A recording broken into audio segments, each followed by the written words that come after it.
1 இல்லை 2 இல்லை மொத்தம் 11 நாள் தண்ணி கூட குடிக்க முடியாமல் இருந்த நிலைமையில கூட காதலியை காட்டி கொடுக்கறதுக்கு ஷரோன் ராஜுக்கு மனசு இல்லை.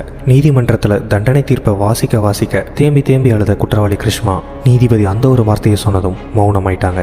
அக்டோபர் 25, 2022 ஒட்டுமொத்த நாட்டையும் முழுக்கிய ஒரு கொலை சம்பவத்தினுடைய வழக்குக்கான தீர்ப்பு வெளியாகி அதற்கு ஒரு நல்ல வரவேற்பும் கிடைச்சிருக்கு. ஷரோன் ராஜ் கிருஷ்மா ரொம்ப வருஷமா ஒருத்தர் காதலித்து வர கிருஷ்மா வீட்டில் அவரோட பேரண்ட்ஸ் அவங்களுக்கு வேற இடத்துல மாப்பிள்ளை பார்த்துருக்காங்க. கிருஷ்மா இதை ஷரோன் ராஜ் கிட்ட கொஞ்சமா எடுத்து சொல்லி தாங்கிட்ட இருந்து விலகும்படி வற்புறுத்தி இருக்காங்க. ஆனா ஷரோன் ராஜ் இதுக்கு எதிர்ப்பு தெரிவிச்சிருக்கிறாரு. எங்க ஷரோன் ராஜ் காதலிக்கும் போது எடுத்துக்கிட்ட புகைப்படத்தையும் வீடியோக்களையும் வீட்டில் பார்த்த மாப்பிள்ளை வீட்டில் காமிச்சு பிரச்சனை பண்ணி மேரேஜை நிறுத்திடுவானோ அப்படிங்கிற பயத்தில் அக்டோபர் 14, 2022 அன்னைக்கு கிருஷ்மா வீட்டில் யாரும் இல்லைன்னு சொல்லி ஷரோன் ராஜை கூப்பிட்டுருக்காங்க. ஆனால் என்ன நடக்க போகுதுங்கிற ஆபத்தை உணராம போன ஷரோன் ராஜ் கிருஷ்மாவை நம்பி அவங்க கொடுத்த கசாயத்தையும் கூல்ட்ரிங்க்ஸையும் குடிச்சிருக்காங்க. கிருஷ்மா வீட்டுக்கு தன்னோட நண்பரோட போன ஷரோன் ராஜ் தன்னோட காதலி வீட்டிலேருந்து வெளியில் வந்து சில மணி நேரங்களில் கடுமையான வயிற்று வலி ஏற்பட்டதா சொல்ல மருத்துவமனையில் அனுமதிக்கப்படுறாரு.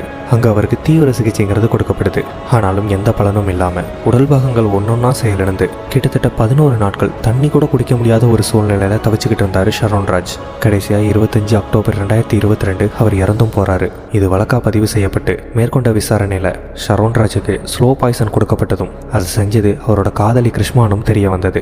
கிருஷ்மா தன்னோட காதலை மறைச்சு பெற்றோர் ஏற்பாடு செஞ்ச திருமணத்தை நிறைவேற்றிக்கிறதுக்காக ஷரோன் ராஜை கொலை பண்ணியிருக்கிறாருன்னு தொடர்ச்சியாக நடத்தப்பட்ட விசாரணையில் ஜனவரி 17, 2025 நெய்யாட்டின்கரை கூடுதல் அமர்வு நீதிமன்றம் ஷரோன் ராஜோட காதலி கிருஷ்மா அவரோட தாய் மாமா நிர்மல் குமார் இவங்க 2 பேரையும் குற்றவாளின்னு அறிவிச்சது. அதே மாதிரி கிருஷ்மாவோட தாய் சிந்து ஆதாரம் இல்லாதனால இந்த வழக்குல இருந்து விடுவிக்கப்பட்டாரு. குற்றவாளிகளுக்கான தண்டனை அறிவிப்பு ஜனவரி 20, 2025 வெளியானது. தண்டனையை நீதிபதி வாசிக்கும் போது தேம்பி அழுத குற்றவாளி கிருஷ்மா கடைசியா நீதிபதி மரண தண்டனை அப்படின்னு தீர்ப்பு அறிவிச்ச அடுத்த நொடி மௌனமாயிட்டாங்க. அதே மாதிரி தீர்ப்புல சில ஆழமான அழுத்தமான வரிகளும் இருந்துச்சு. ஷரோன் ராஜை மட்டும் இல்ல, காதல் அப்படிங்கிற உணர்வையே கிருஷ்மா சேர்த்து கொலை பண்ணியிருக்காங்க. கிருஷ்மா மேல வச்சிருந்த அளவு கடந்த அன்பு, அவர் மேல கொண்ட காதலுக்கு அடிமையான ஷரோன் ராஜ் 11 நாள் தண்ணி கூட குடிக்க முடியாம மரணப்படுக்கையில் இருந்த போதும் கூட சாகுற வரைக்கும் தன்னோட காதலிய காட்டியே கொடுக்கல.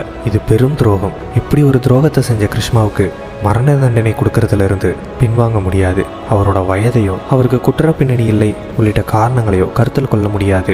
இதுதான் அந்த வரிகள். இது சமூகத்துல பெண்களுக்கு அநீதி இழைக்கப்படும் போதெல்லாம் அவங்களுக்கு எப்படி இந்திய அரசியலமைப்பு சட்டம் துணையா இருக்குதோ அதே சட்டம் ஆணுக்கும் துணையா நிற்கும். ஆனா பெரும்பாலான இடங்கள்ல பெண்கள் மீது காட்டப்படக்கூடிய கரிசனையினால சிலர் அதை தப்பா பயன்படுத்துறாங்க. பெரும்பாலும் யாரும் பெண்கள் மீது வழக்கு கொடுக்கறதுக்கு தயாராகவும் இல்லை. ஆனா இந்த ஷரோன் ராஜ் கொலை வழக்கை பொறுத்த வரையில தப்பு யார் செய்தாலும் தவறுதான். நம்பிக்கை துரோகம் யார் செய்தாலும் துரோகம் தான். இதுல ஆண் பெண் வேறுபாடோ வயதோ அல்லது வேறு எதுவா இருந்தாலும் சரி சட்டப்படி உரிய நடவடிக்கை எடுக்கப்படும் அப்படிங்கிறதுக்கு மிகச்சிறந்த உதாரணமா இந்த வழக்கு அமைஞ்சிருக்கு.